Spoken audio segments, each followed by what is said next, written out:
Since North Korean troops joined the Russia-Ukraine conflict, they have suffered significant losses. The primary reasons for this are that the North Korean army is composed of inexperienced soldiers.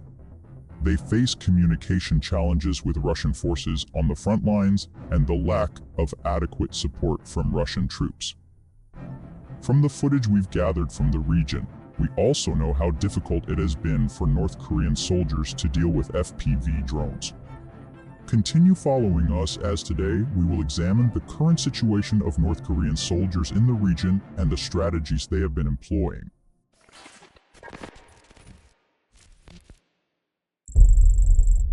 In the footage provided by the 47th Separate Motorized Rifle Brigade, North Korean troops are seen alongside Russian forces in the Kursk region. After the troops traveling in groups are detected, attacks begin. Ukrainian forces, using artillery units, fire at the area. Among the weapons used in the attack, the HIMARS system is one of the most effective munitions in the region. This multiple rocket launcher system poses a significant threat to large groups. After the attacks on North Korean and Russian troops, their numbers drastically decrease. Ukrainian forces then employ FPV drones to neutralize small groups. Many of them hide in positions in wooded areas in the region, but they are hunted down one by one. In this manner, the 47th Separate Motorized Rifle Brigade repels the attacks on North Korean and Russian forces. Considering the terrain and cold weather conditions in the area, it's evident that it's extremely challenging for both North Korean and Russian forces to fight in these conditions. In such open terrain, how should soldiers respond to FPV drones and aerial attacks? Please share your thoughts in the comments. According to a statement made by the South Korean Ministry of Defense on Tuesday, North Korea has sent nearly 200 long-range artillery pieces to Russia and is expected to send more soldiers and weapons to support Russia in its war against Ukraine. North Korea's long-range artillery, the M1989 KOKSAN, had previously been spotted in the region. The M1989 KOKSAN is a 170mm self-propelled howitzer developed and produced by North Korea. Introduced in the late 1980s, this system was developed to provide long-range artillery support. It is considered one of North Korea's most powerful artillery systems and is known to be one of the longest-range artillery weapons, posing a threat to South Korea. In the Russia-Ukraine war, the M1989 KOKSAN howitzers have been identified as being used in Russian-controlled areas. Following reports of North Korea providing ammunition and military aid to Russia, it has been confirmed that this artillery system is being used by Russian forces. It is believed to have been deployed, especially along the front lines in Donetsk and eastern Ukraine, to strike long-range targets. The active use of the M1989 KOKSAN by the Russian army with ammunition supplied by North Korea in the Ukraine war indicates an increase in military cooperation between Russia and North Korea.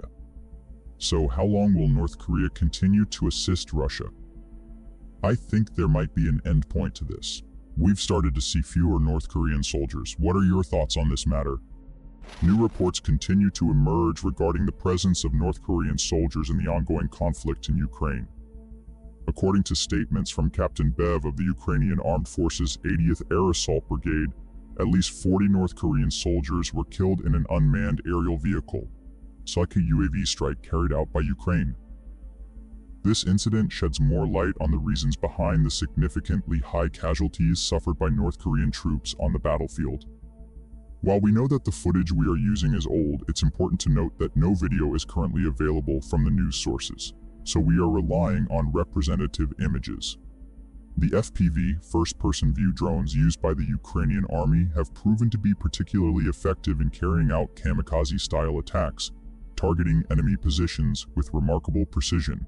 These drones are able to reach their targets in a very short amount of time, inflicting significant damage in the process. However, reports indicate that North Korean troops were not adequately prepared to deal with such advanced military technologies, and instead relied heavily on outdated combat tactics. This has significantly reduced their chances of survival on the front lines, as they are unable to counter the modern warfare techniques employed by their adversaries. Ukrainian sources state that these North Korean soldiers were unable to operate according to modern military doctrines and were often dependent on 20th century battle tactics. This reliance on outdated strategies can be attributed to the way Pyongyang trains its soldiers, equipping them with obsolete methods of warfare. The North Korean military is known to use large human wave tactics, relying on sheer numbers to overwhelm the enemy.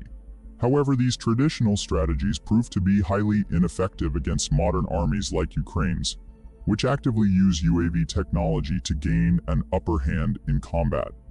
In particular, the use of FPV drones has made it incredibly dangerous for soldiers to move through open terrain. As North Korean troops attempt to advance using conventional assault methods, they are easily detected and targeted by Ukraine's UAVs. These drones are capable of striking with pinpoint accuracy, making it extremely difficult for troops to survive in exposed positions.